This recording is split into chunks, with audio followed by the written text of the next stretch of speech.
আসসালামু আলাইকুম। আমি পপি।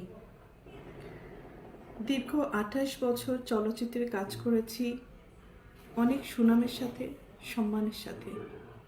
কোটি কোটি দর্শকদের ভালোবাসা পেয়েছি, ইন্ডাস্ট্রির মানুষের ভালোবাসা পেয়েছি। কিন্তু এই মুহূর্তে আমি ক্যামেরার সামনে কথা বলছি একজন ব্যর্থ মানুষ হিসাবে। ব্যর্থ মানুষ বলছি এই কারণে, সবার মন জয় করতে পারলেও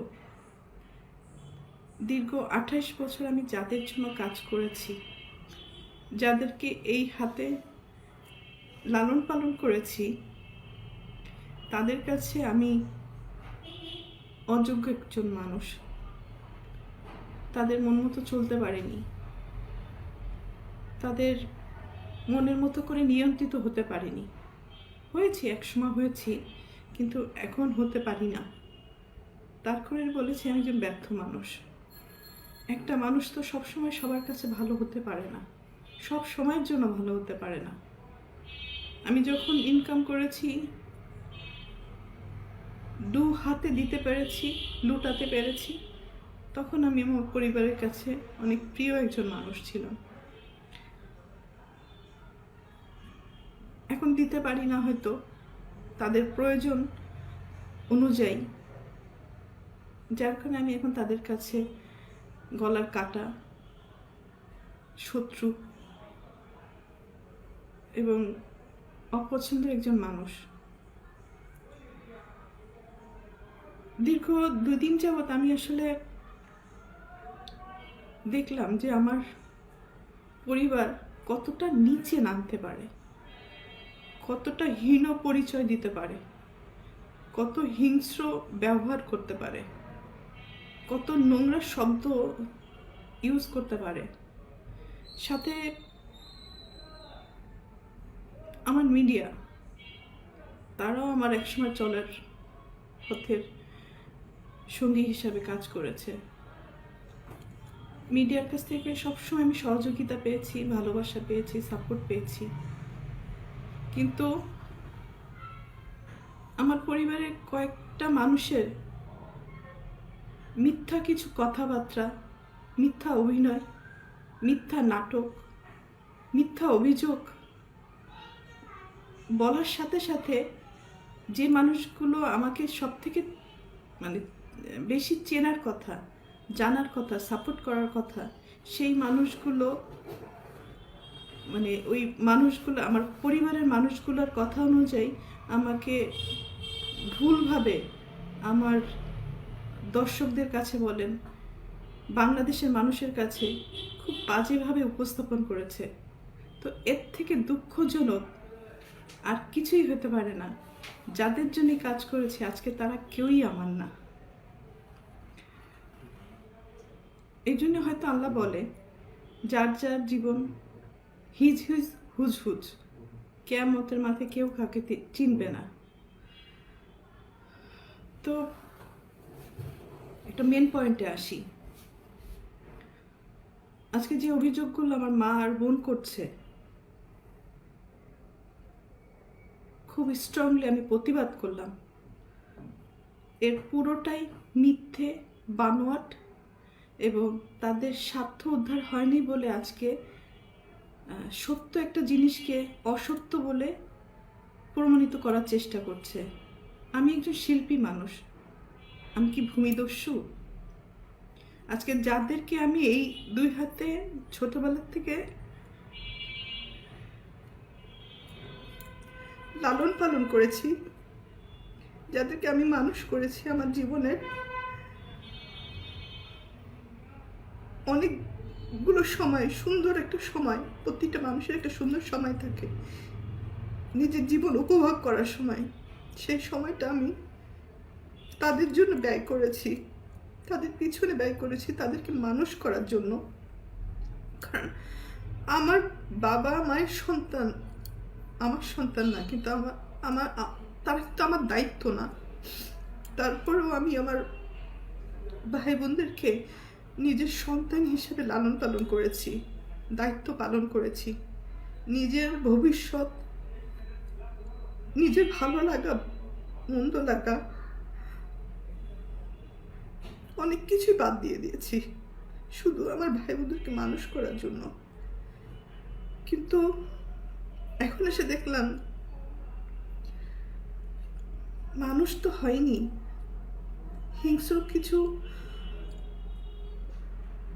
পশুও বলবো না, পশুরা তো আসলে খুব কৃতজ্ঞতা থাকে পশুদের মধ্যে, কিন্তু এদের মধ্যে সেই কৃতজ্ঞতা বোধটুকুও নেই। আর উপরের দিকে থুতু ফেললে তো নিচের দিকেই আসে। কাদের নামে অভিযোগ করব? অভিযোগ তো আসলে করে বাইরের লোকদের মানে নামে। আর আমি যেহেতু আমার ভাই বোনদেরকে, আমার বাবা মাকে অনেক ভালোবাসি, যার কারণে আমার জীবনে আমি অনেক কিছু ফেস করেছি তাদের দ্বারা। নির্যাতিত হয়েছি, লাঞ্ছিত হয়েছি, অপমানিত হয়েছি। নিজের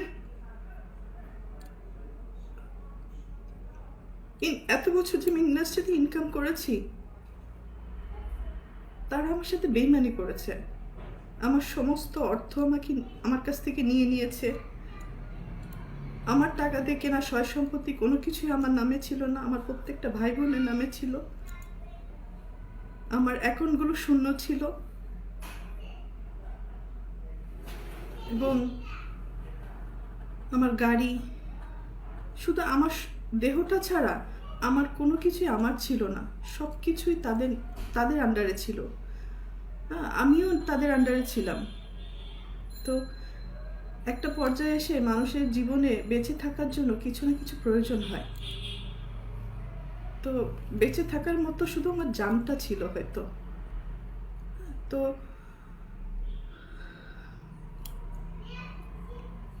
একটা পর্যায়ে এসে যখন আমি জানতে পারলাম আমার পরিবারই আমার সাথে বেইমানি করেছে, আমাকে ঠকিয়েছে, আমার সব কিছু কেড়ে নিয়েছে, এগুলো জানার পরে আমি চুপ ছিলাম। আমি যাদেরকে কোলে পিঠে মানুষ করেছি এই হাত দিয়ে, আমি তাদের দ্বারা অনেক বেশি নির্যাতিত হয়েছি। তারা আমাকে ফিজিক্যালি অ্যাসল্ট করেছে, আমার টাকা চুরি করে আমাকে মারার প্ল্যান করেছে, আমাকে খুন করে ফেলার জন্য টাকা দিয়েছে খুনিকে। আমার আপন ভাই এটার সাথে জড়িত, আপন বোন জড়িত, আর একটা সামিন নামে একটা ছেলেকে পালক নিয়েছিলেন। তারপরেও আমি অ্যাকসেপ্ট করেছিলাম যে ঠিক আছে, একটা মানুষ তো, একটা বাচ্চাকে লালন পালনের দায়িত্ব নিয়েছিলাম। তো পরবর্তীতে দেখলাম এটা যখন হাতে পায়ে বড় হয়ে গেছে, তখন ওই হাত দিয়েই আবার আমাকে আঘাত করেছে। অনেক সময় এইগুলো কিন্তু আমার মুখের কথা না, এটা সত্য ঘটনা। এটা থানায় জিডি হয়েছে, মামলা হয়েছে এবং তাদেরকে আটক করা হয়েছিল এই ক্রাইম করার জন্য। পরবর্তীতে আমি তাদেরকে মাফ করে দিয়েছি, কারণ আমার ভাই বোন তো, ভুল হইতেই পারে। সন্তান হিসাবে মাফ করে দিয়েছিলাম। পরবর্তীতে দেখি যে এগুলো বাড়তেই আছে এবং আমার মা তো আসলে অনেক বড় একটা শব্দ, কিন্তু পৃথিবীতে সব মা না, ভালো মাও আছে, খারাপ মাও আছে। দুর্ভাগ্যবশত আমার মাটা হয়তো আমাকে সেই পরিমাণ ভালোবাসতে পারেনি, কারণ আমি আমার মার কাছে, পরিবারের কাছে সবসময় সোনার ডিম পাড়া একটা হাঁস ছিলাম, মানে দুধ দিয়ে একটা গরু ছিলাম, টাকা ছাপানোর মেশিন ছিলাম। সন্তান হিসেবে কখনো ওই ভালোবাসাটা, ওই কেয়ারিংটা পাইনি। তারপরও কোনো অভিযোগ নেই, আগেও ছিল না, এখনো নেই। আর আমি আমার মনকে বুঝ দিয়ে নিয়েছি, আর পাবো না কখনো তাদের কাছ থেকে সেই ভালোবাসাটা। কারণ একটা মানুষ যখন মেশিনে পরিণত হয়, তখন তার মূল্য মেশিন হিসাবেই থাকে, মানুষ হিসাবে থাকে না।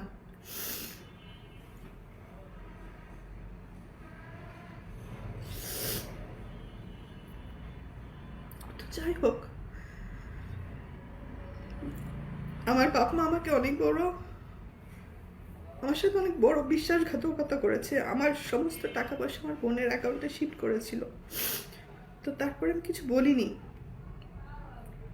আমার ইন্ডাস্ট্রির কিছু মানুষ, আমাকে যারা ভালোবাসে, তারা আমাকে সাপোর্ট করেছে। ওই সময় 2007-এর ঘটনা বলছি, মানে একটা টাইমে আমি যে জানতে পারলাম কোনো কিছুই আমার ছিল না। পরে আমাদের ফিল্মের কিছু মুরব্বীরা মিলে এটা সেটেল করে দিয়েছিল যে পপির একে শূন্য হাতে মেয়েটাকে রাস্তায় ফেলে দিলেন। বিশেষ করে আলমগীর ভাইয়ের কথা বলবো, কারণ আলমগীর ভাই আমার কাছে, হয়তো আপনাদের কাছে হিরো, কিন্তু আমার কাছে একজন, বলবো যে আমার সবচেয়ে বড় ওয়েলিশার ছিলেন বাদল খন্দকার।